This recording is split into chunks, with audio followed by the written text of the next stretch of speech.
شهدت لحظة تتويج المنتخب المغربي بلقب كأس العرب مشهدا مؤسفا بكل المقاييس، بعدما رفض بعض لاعبي المنتخب الأردني مصافحة لاعبي المنتخب المغربي، وفي مقدمتهم المدرب طارق السكتيوي، في تصرف أثار موجة واسعة من الجدل والاستياء.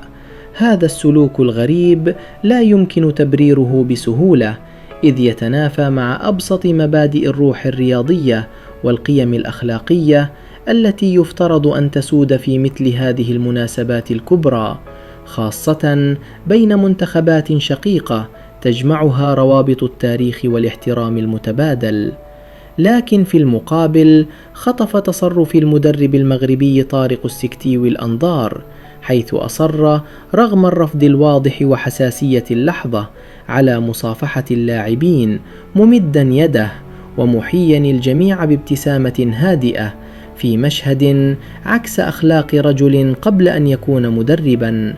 السكتيوي لم يكن مطالبا بذلك، لكنه اختار أن يقدم درسا عمليا في التواضع والروح الرياضية، مؤكدا أن القيم لا تسقط مهما كانت الظروف، وأن الاحترام يبقى أعلى من أي لقب أو نتيجة.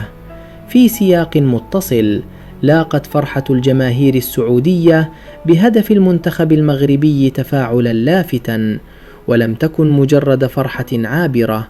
إذ رأى كثيرون فيها رد اعتبار غير مباشر، خاصة بعد الجدل الذي رافق تصرفات الحارس الأردني يزيد أبو ليلى عقب فوز منتخب بلاده على السعودية، والتي اعتبرها البعض مستفزة وغير موفقة.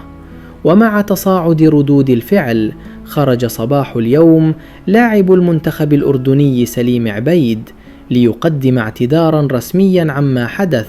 مؤكدا أن ما جرى لم يكن مقصودا ولا يعكس أخلاق الشعب الأردني، حيث قال: الموقف الذي حصل مع مدرب المنتخب المغربي الكابتن طارق كان غير مقصود أبدا، ولا يمثل أخلاقنا كأردنيين، ونقدم الاعتذار للكابتن وله كل الحب والاحترام والتقدير، وألف مبروك للمنتخب المغربي الشقيق. ورغم هذا الاعتذار يبقى السؤال مطروحا بقوة: هل كان الاعتذار نابعا من قناعة حقيقية وإحساس بالخطأ، أم أنه جاء فقط لامتصاص الغضب وتهدئة الرأي العام؟